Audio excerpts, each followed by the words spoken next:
Hello, मैं doctor किरण Mishra.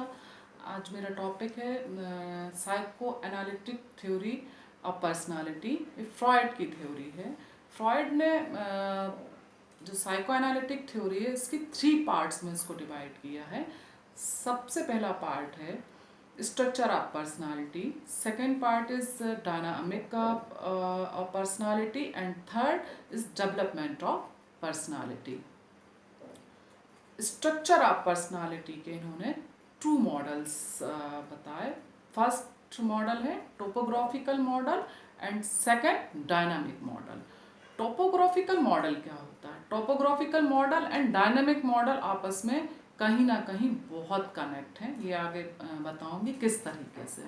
Topographical model को इन्होंने माइंड से रिलेट किया। माइंड मतलब कि इन्होंने माइंड के, मन के 3 लेवल्स बताए। 3 levels, first level conscious, second level subconscious and third level is unconscious.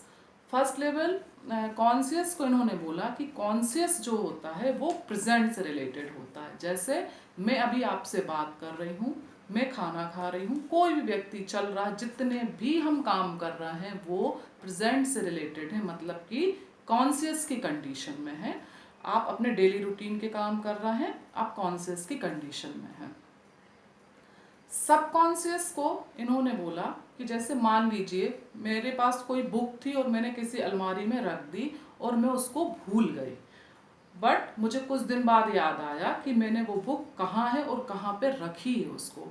मैंने अपने माइंड पे बहुत प्रेशर डाला, बाद में मुझे याद आया कि मेरी बुक इस अलमारी में रखी हुई है। तो इन्होंने बोला कि जो सबकॉन्शियस है वो एक ब्रिज का काम करता है। ब्रिज का काम किस तरीके से करता है? वो कॉन्शियस एंड अनकॉन्शियस में एक ब्रिज का काम करता है। क्योंकि जो मैंने बुक रखी थी कहीं ना कहीं मैं भूल गई थी और वो मेरे अनकॉन्शियस में चली गई थी। तो मैंने जब माइंड पे प्रेशर डाला तो वो मेरे सबकॉन्शियस में आई और इस तरीके से मुझे याद आया कि मेरी बुक कहाँ पे रखी है। मतलब सबकॉन्शियस ने एक ब्रिज का काम किया। अनकॉन्शियस में जितनी भी एंटी सोशल एक्टिविटीज़ होती है, जितने भी हेटफुल काम होते हैं, कई बार हम समाज में देखते हैं लोग बहुत एंटी सोशल एक्टिविटीज़ करते हैं, वो सब अनकॉन्शियस में होती हैं। क्योंकि हम जानते हैं डेली रूटीन में उनको पूरा कर पाना असंभव है। में कोई भी व्यक्ति है, कई लोगों को हम बहुत एंटी सोशल एक्टिविटीज़ करते हुए देखते हैं, उनके अनकॉन्शियस में रहती है लेकिन बार बार वो सब कॉन्शियस में आती हैं, फिर उसके बाद वो कॉन्शियस में आ जाती हैं। मतलब वो काम वो एनी हाउ कर ही लेते हैं, लेकिन सभी व्यक्ति नहीं करते हैं क्योंकि उनको पता है ये गलत है, ये सामाजिक रूप से गलत है, ये काम हमें नहीं करना है। कई लोग चोरी करते हैं, रेप करते हैं, बहुत सारे इस तरीके से एंटी सोशल एक्टिविटीज़ करते हैं। कई लोगों के दिमाग में और भी कई तरीके की एंटी सोशल एक्टिविटीज़ जो होते हैं, जो जिनको हम अच्छा नहीं मानते हैं, वो करने के कई लोगों के दिमाग में कई चीज़ें आती हैं। लेकिन एक साधारण इंसान जिसमें इथिक्स है, मॉरल हैं, वो उनको अनकॉन्शियस में ही रखता। वो जानता है कि ये चीज़ गलत है, इसको मुझे नहीं करना है। इस तरीके से इन्होंने जो टोपोग्राफिकल मॉडल को 3 पार्ट्स में डिवाइड किया, conscious, subconscious and unconscious. Subconscious को इन्होंने प्रेजेंट से रिलेट किया, सबकॉन्शियस को इन्होंने एक ब्रिज के रूप में डिफाइन किया एंड अनकॉन्शियस को जितनी भी एंटी सोशल एक्टिविटीज़ है कोशिश की कि वो अनकॉन्शियस में ही रहें क्योंकि वो सामाजिक रूप से सही नहीं है। इस तरीके से इन्होंने टोपोग्राफिकल मॉडल को डिफाइन किया। सेकंड इन्होंने बोला डायनामिक मॉडल। डायनामिक मॉडल भी कहीं ना कहीं टोपोग्राफिकल से रिलेट है। डायनामिक मॉडल में जितना भी हमारा मेंटल कॉन्फ्लिक्ट्स बोलेंगे, मानसिक जो संघर्ष जिसको हम बोलेंगे चलता है, उसको उन्होंने डायनामिक मॉडल में डिफाइन किया कि हमारे दिमाग में बहुत सारी चीज़ें चलती रहती हैं, ये भी करना, ऐसा करना है, वैसा करना, बहुत सारा चलता है हमारे दिमाग में।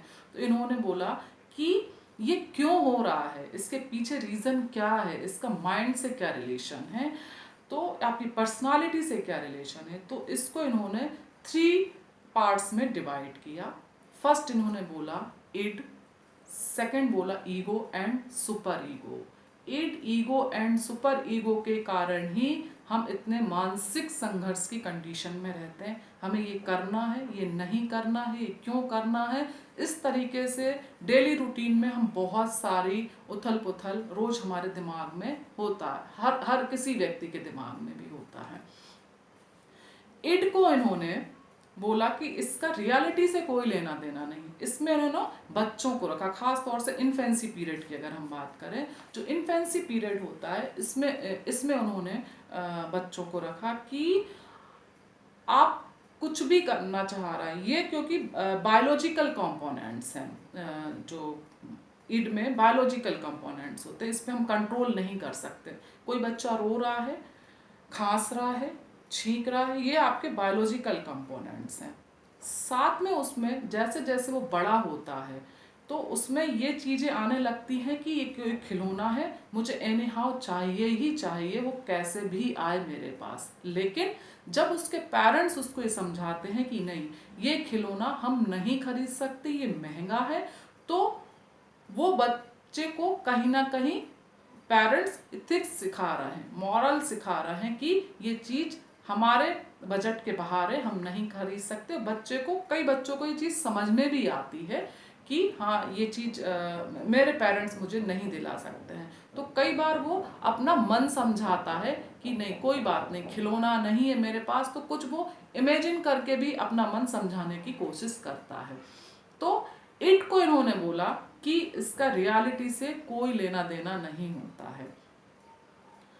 ईगो को इन्होंने बोला कि ये रियलिटी से रिलेटेड है ईगो, क्योंकि जैसे जैसे जब हम बड़े होते हैं हमें लगता है कि ये चीज़ कर पाना संभव है और ये कर पाना असंभव, इम्पॉसिबल है हमारे लिए। तो हमें समझ में आता है, क्योंकि जो मैंने आपको ट्रोपोग्राफिकल मॉडल बताया उसमें मैंने conscious, unconscious and subconscious level बताए, तो इन 3 लेवल पे डिसीजन लेता है। जो ईगो है इस 3 लेवल पे डिसीजन लेता है कि क्या गलत है, क्या सही है, क्या ये काम कर पाना मेरे लिए ठीक है कि नहीं है। इस तरीके से वो एक जो इथिक्स है उस पे काम करता है। ईगो को हम बोलेंगे कि ये हमेशा इथिक्स पे काम करता है। सुपर ईगो जो है, इड ईगो और इड ईगो से रिलेटेड ही सुपर ईगो है। जब सुपर ईगो जो होता है वो हमेशा, जो मैंने सब अनकॉन्शियस की बात की थी, तो जितने भी गलत चीज़ें हैं वो आपको आपके अनकॉन्शियस में जो सुपर ईगो उस चीज़ को डाल देता है। लेकिन कई बार जो इड है उसको बार बार लाने की कोशिश करता है सुपर ईगो से, क्योंकि हम बच्चा है, वो हर चीज को पाना चाहता है, तो वो सुपर ईगो से उसको लाने की कोशिश करता है कि मुझे ये चीज चाहिए ही चाहिए।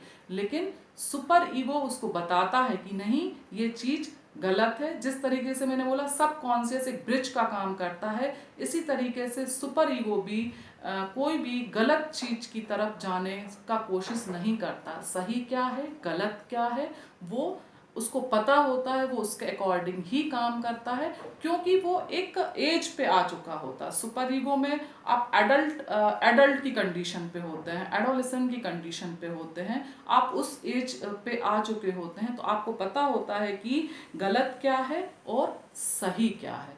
तो इस तरीके से इन्होंने पर्सनालिटी को इस तरीके से डिफाइन किया कि स्ट्रक्चर ऑफ पर्सनालिटी क्या है। मैंने यहाँ पे अभी सिर्फ आपको स्ट्रक्चर ऑफ पर्सनालिटी के बारे में बताया कि स्ट्रक्चर ऑफ पर्सनालिटी क्या है। अभी dynamic of personality and development of personality मैं आपको सेकंड वीडियो में बताऊंगी। Thank you.